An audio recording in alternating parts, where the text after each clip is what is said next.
เมื่อส่งข้าวก็เขาตั้งเสียงกันนะมันนี่เนี่ยก็ข้าวเนี่ยก็มีข้าวยำมันจะว่าไอ้ช่างก็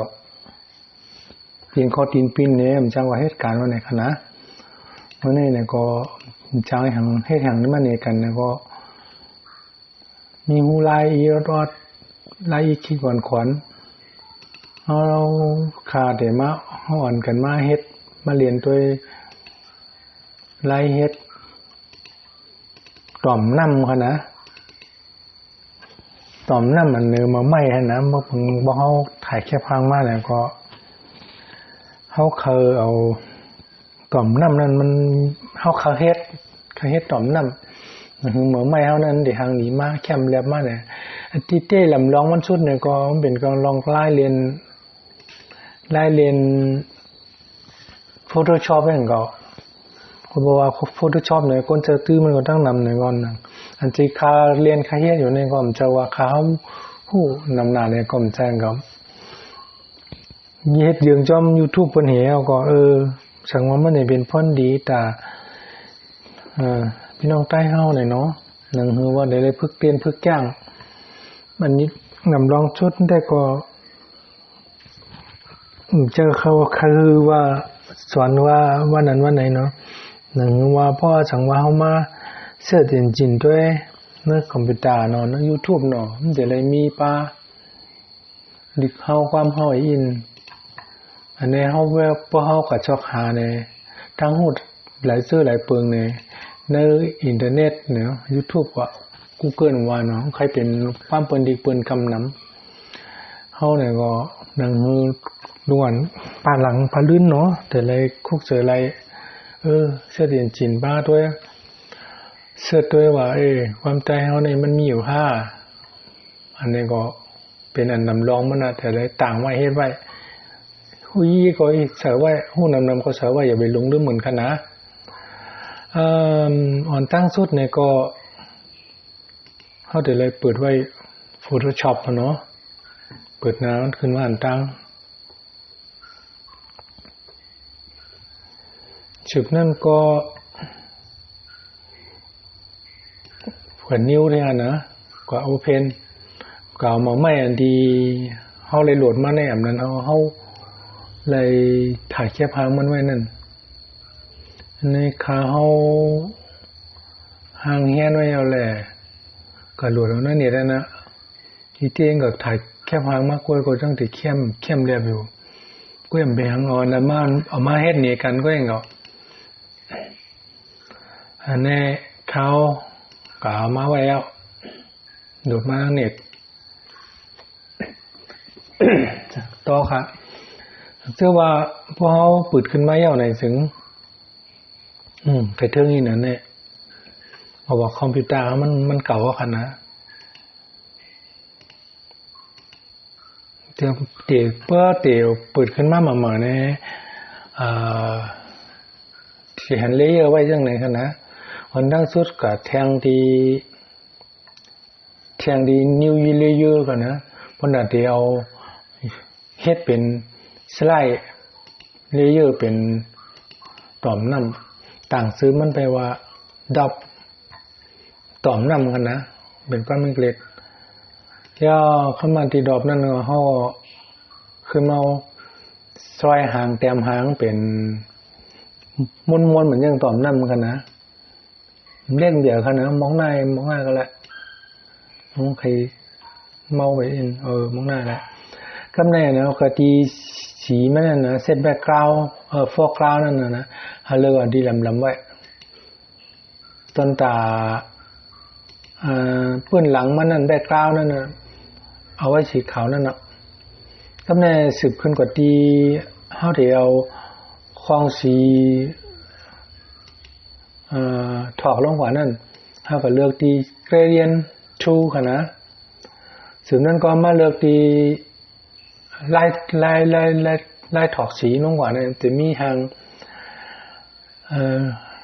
มันได้ลึบสีขาวลึบสีดำสีขาวอันนั้นมีหลายสีอยู่นั่นแหละเฮาก็เลือกอันดีอันนำปาด3นั่นเขาเลือกไว้ที่ black and white ค่ะนะจุดนั้นก็โอเค ซึ่งนั่นก็เอามาไว้ที่เจ๋งมันเฮาสิเอาลายจังไหนคั่นนะลักเต็งลงมาที่แผ่นนั้นแผ่นต่อมน้ำนั่นเฮาได้เลยหางมาจังไหนอ่ะขาวๆลำๆไว้สืบนั่นก็ที่ดอบคั่นนะที่เลยูเนี่ยที่ normal เนี่ยฮะก็คลิกกำนึงเนี่ยคือมาเปลี่ยนเป็น overlay คั่นนะoverlay อยู่คั่นน่ะมันได้เป็นทางมันใครเสือไว้อ่ะสืบนั่นก็ถ้าคลิกขวาที่กันในที่เลเยอร์คั่นนะที่ดอบเนี่ยขึ้นกับที่ bending option นั่นถ้าได้หันทาง layer style มาจังไหนเฮาก็ขึ้นกับ take ดี inner shadow คั่นนะ inner shadow เนี่ยก็ take มันเป็นสีส้มๆแน่ๆซึ่งนั่นก็มาเปลี่ยนที่ multiply เนี่ยเนาะว่ามันเล็กเนาะเฮาก็บ่ค่อยมองมาที่ linear burn คั่นนะซึ่งนั่นก็สังว่าขอบสีจังได๋แน่มันถูกแม่นตาเนี่ยเฮาเอาหางเสียงได้เลยตกมาตั้งไผซ้ายไผสูงเลยคั่นนะขึ้นมาที่ angle แล้วมันองศามันเลยความใจเฮาได้ว่าได้หมู่อ่ะขึ้นหมู่นั้นแหละปั่นนั้นแหละหึงมันหนังใจเขาฮือใครจ่ายเสียไว้คั่นนะใครตกใครเต็มตั้งข้างขวาตั้งแต้มมาอิน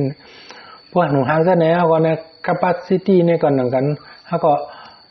กึ่งใหญ่ด้วยว่าเฮาเก็บบ่หือมันลำหนาก็มันก็ควางดีก็เฮาก็ขายหนึ่งเอากลางเสือข้างว่านั่นน่ะมันจะเป็นหางเงาคั่นนะเป็นหางเฮาก่อมร่อมน้ำจังไหนเนี่ยก็ลองมีด้วยจังว่ามันเกี่ยวจะว่าเนี่ยก็หนูมีก็แล้วเกี่ยวอย่างนั้นก็รอด้วยความใจใครลืมคุณเนี่ยรอบนห้องรอจังไหนก็เหมือนกันทางเดียวผมเนี่ยก็แล้วโอเคเนาะแต่กันในยาวๆนะพอดีชอบดอกชาโดว์เนี่ยที่แค่กำนึงก็คลิกใช่มันเปลี่ยนสมๆไปกันในก็หนังกันนะเปลี่ยนมาเป็นlinear burn ก็ไม่เสียงมันก็หนังวานเนาะมันก็ไม่ทั้งสูงทั้งว่าก็คลิกที่กันในแทงกำนึงแล้วขึ้นหมุนด้วยขึ้นปั่นด้วยมันมาอยู่ไผ่เตรียมก็อยู่ไผ่เตรียมมันในช่างถูกก็ไหนก็ไม่capacity กันหนังกันเค็มหน่อยมันลำหน่อยเนี่ยอันนี้มันยาแล้วเนี่ยยานะฮะทู่หางมากก็ทู่อินมองนายนี่ก็มองมีเงาอีกแล้วก็ distance นี่ก็อีสองมันก็หัวก็น่ะหัวมองเสียงเงาอันดีตองอันนั้นใส่อันนั้นก็พวกก็อันนั้นก็ไข่งูเขียวนำพูดขึ้นลงขนาดนั้นนะไผ่สูงแน่นำพ่นตีเขี่ยวลงมาเอง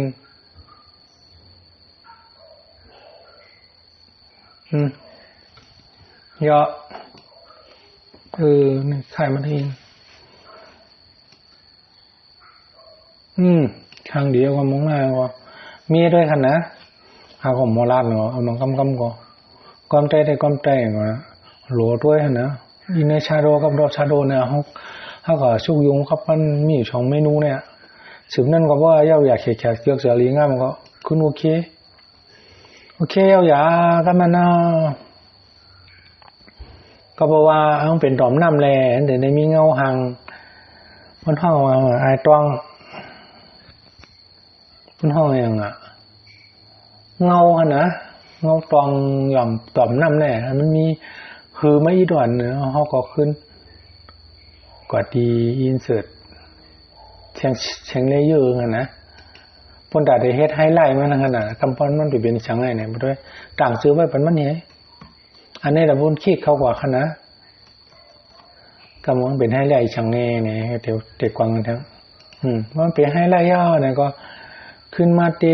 ดีสีโฟกราวเนี่ยสีปนาเนี่ย เลือกที่ขาวๆไว้กำเฮาเดี๋ยวผัดสาทีเงาจูกันในคันนะสืบนั่นก็มาที่หัวแป้งตาสีเนี่ยบัชชูเนี่ยมันจะมีอยู่บัชชูเนี่ยงอแป้งตาสีเป็นชื่อเนี่ยงอคำเตรียมเนาะเอาที่บัชชูเนี่ยเรียกว่าสีขาวแล้วก็ไม่แต่เดี๋ยวมัดป่ายโหเนี่ยเขาเดี๋ยวเลือกก่อนดีไม่วันดีมูพุ่งขนาดมันจะว่าเอาสีเข้มสีขอบตัดก็เหนือมันถูกเขามันห่างดีเนาะเลือกก่อนแล้วก็แล้วของมีโหอะไรหมดอ่ะเขาว่าเลือกไว้มอกซิเจ็ดเนี่ยว่าบางงานด้วยโอ้มันเหย่าขึ้นเขี้ยวโหหล่อในยินมอกซิเจ็ดแล้วก็ตื้อใหญ่อยู่เรียกเลยนะทั้งยินมอกเจ็ดโอเคพอมองหน้าก็ถูกแล้วก็ต่างนะยินนั่นเอาว่าเอาเรื่องไหนอ่ะก็ไม่ตอบน้ำเมานั่นก่อนนะว่าก้นทุนดีกับหนังฮือมันเดี๋ยวเลยเลือกอ่ะนั่นน่ะเปลี่ยนตามตอบน้ำมันก็ไม่สืบนั่นก็เขาเดี๋ยวเลยมาโฮมกันป้องกันขึ้นเพราะว่าตอบน้ำเขาเนี่ยมันรอไว้ปลาตอบน้ำเลยต้องไฮไลท์มันขนาดในไฮไลท์ดีอันตองสีเนี่ยตองแดดเนี่ยขึ้นคิกเต็กชิปก็เลยนะแต่เดี๋ยวป้องทั้งสองเลเยอร์คู่กันเนี่ยก็โคตรเต็กไว้คอนโทรลจีดีเป็นคีย์บอร์ดเขานะคันนั้นนะเพราะยาวก็แต่เป็นกรุ๊ปหนึ่งก็หมายว่ามันหุบมาไฟทีเดียวกันหมดอ่ะก็ในสังเกตว่าเขาเคยเฮ็ดให้มันมีหลายอันเนี่ยก็เอามาคลิกไว้ที่กรุ๊ปในคณะแล้วก็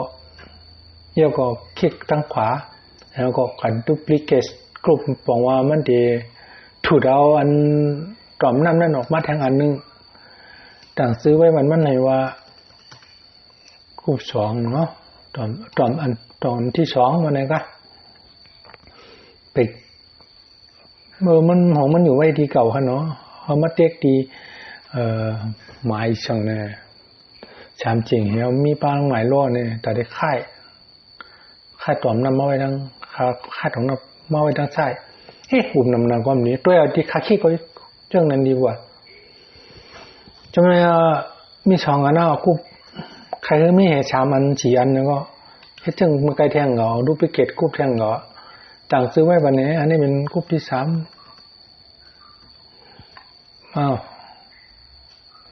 กรุ๊ปที่สามนึงเขามาคลิกย้ายมาไว้ทางขวานะมีชามมาแล้วใครไล่หวยนะว่าให้ถึงมาไกลขนาดคลิกขวาก็ดูพลิเคทกรุ๊ปน่ะก็ไม่สังเกตว่าตอมน้ำเขานั่นมันม้วนหนาอาลาแหละมันจะไล่ตอมน้ำไม่เบิ่นม้วนดัดฉี่ลงมันแค่ลาวๆไว้ขนาดอยากขนาดเขาเดี๋ยวมันมีด้วยว่าเขาตอมน้ำมันลาวเองแล้วก็คลิกกดตีหวยแล้วหวยนึงอ่ะหวยตั้งนั่นก็แล้วเต๊กกดตีสามเสียงเรียกกันแล้วขึ้นมาเลือกตีดอกขนาดเลือกดอกย่อเนี่ยเขาเดี๋ยวไม่หวยตอมน้ำเนี่ยมันลาวหนึ่งครั้งผมยังตอมน้ำขึ้นกับตีฟิลเตอร์จะแม่นะขึ้นกับเลือกตีliquify ฮะเนาะว่ามึงเรียนให้เขาขากล่อมเรียนก็งอฮออะไรนั่นน่ะ liquify เนี่ยสืบนั่นก็ได้หันตอมน้ำมันในที่เมื่อไกลในก้อยไหนมันเป็นทางตอมน้ำมันที่เขาเฮ็ดเยอะก็ได้เป็นอาจจะเป็นปืนเงินตั้งมันตีบนตีไว้เท่านั้นสังว่ามันปีดีเนื้ออย่างดีเนื้อเขาก็แค่ขึ้นคอนโทรลเนี่ยหมายล้อพรมกันนะก็เขาเดี๋ยวมีตอมน้ำกันนะเอามางาดีหวยน้ำนะนี่ที่หยอดทั้งไหนนั้นเขารับจันขึ้นไหนที่ไหนขึ้นกว่าอันนี้ก็เดี๋ยวเป็นทางของหวยน้ำอ่ะมีอะไรคะนะมีนักชาติทหารคลิกมอก็รักสังว่าเมาเขาเนี่ยมันดีพื้นที่หูแป้งมาเนี่ยอย่างนึงขึ้นมีไว้ดีมาดีบลัดใส่กันนะปราบใส่ในวางคนใดเอาวัดเนี่ยโลกับโลมาหนึ่งเล็ก Phương giờ con mình cũng cho like rồi. Hồi lý lẽ hồi một hè 37เนี่ยก็ครั้งเดียวก็นะครับคือมีด้วยมีทั้งซ้ายทั้งขวาครั้งเดียวง่ายกว่าเนี่ยหัวนี่แหละโอเคด้วยนั่นน่ะเปลี่ยนมาอย่างตอมน้ำเตี้ยก็ไม่สังวางเรียกอย่างใครเลยอย่างเลยนี่ใครเรียกอย่างนี่เนี่ยก็ขึ้นมาคลิกไว้ตีนั่นขึ้นรูปเขาขึ้นนั่นน่ะหวยแล้วเรียกหวยแล้วอย่างใครไม่ยึงเนี่ยก็เรียกเอานะทุกปุ่มม้าหวยสองเขาใครหวยเรียกเนี่ยก็เขาหล่อด้วยมีหมอหวยเขาขึ้นกดขึ้นเตี้ยก้อยคอนโทรลแล้วก็ตัวทีอันเรียกนะเดี๋ยวเป็นทางล็อกสี่เหลี่ยมอย่างไหนหนังปันเขาหล่อเยอะนะเขาหล่อเลขลงมาอินหนังเขาเป็นที่จริงมันมีที่ไหนเล่าอย่างก็แรงก็มีที่ไหนก็แหละกำเจอกันนะมันจะว่าโอเคเอามองหน้ากันละเดี๋ยวเรียกเลยกันละapply ในอะไรสามหัวแล้วนะก็แม่เจ้าไหนก็มีอะไรมันหนังกันเชียงจังว่าม้วนของกูหวยใครถึงเล่าทั้งไหนกูหวยก็เฮ็ดอะไรอยู่ก็ที่เมื่อหัวที่3เนี่ยที่ได้หัวที่3หัวละหัวนี่เนาะคิดกันในอย่างเก่าแล้วก็มาดีดอกเนาะไม่ดอกก๊อปปี้ของดอกน้ำก๊อปปี้มาน่ะเนาะเป็นดอกคือมีปลาดอกอันนั้นนะแล้วก็หนังกันมันจังมันกันนะกว่าดีฟิลเตอร์แล้วก็กว่าดีลิควิฟายเนี่ยว่าเรียกว่ามันหลงตรงเด่นก็เรียกกันอ่ะหมูเปียงของอย่างเขียวลงนึงอีโมเช้าหาเนี่ยก็มึงไงแค่มาเดี๋ยวเล็กนะป้นทีเดี๋ยวเลยนี่ยังมีทางดีอยู่มองหน้ากว่าแค่มาก็ไม่ได้โอเคนั่นน่ะเปลี่ยนหน้าก็ไม่ได้หลัวมากแม่เว้ยแล้วก็แล้วก็มาเราอยากเขียนแขนหรืองานมาเกี่ยวเสียนะก็ขึ้นเชื่อแล้วก็แม่เชื่อเป็นนี่ยังง่ายนะก็บอกว่าในอินเทอร์เน็ตท่านนี่จะแค่ให้เป็น PNG กันนะ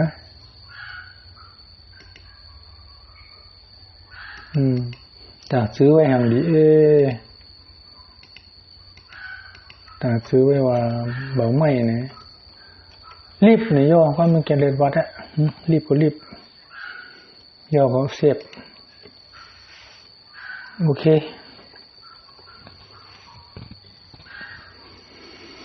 หนุ่มน้ำหนาใครกวางมากินอ่ะโอเคเอาย่ออ่ะปีกอะหมาไว้อะนี่อะไรที่ปีกไม่นะนี่อยากเขียดขาเดี๋ยวเขาเฮ็ดไว้มึงไงเข้มเดียวมากว่านี่ก็อยากเขียดขาหรืองามกว่ายาวเนาะทางดีเห็นทางดีนี่ก็ไว้ก็เขาก็จำเฮ็ดตัวขนาดตอนนั้นมันได้ยาวกันได้ขนาดมาสงค่ะ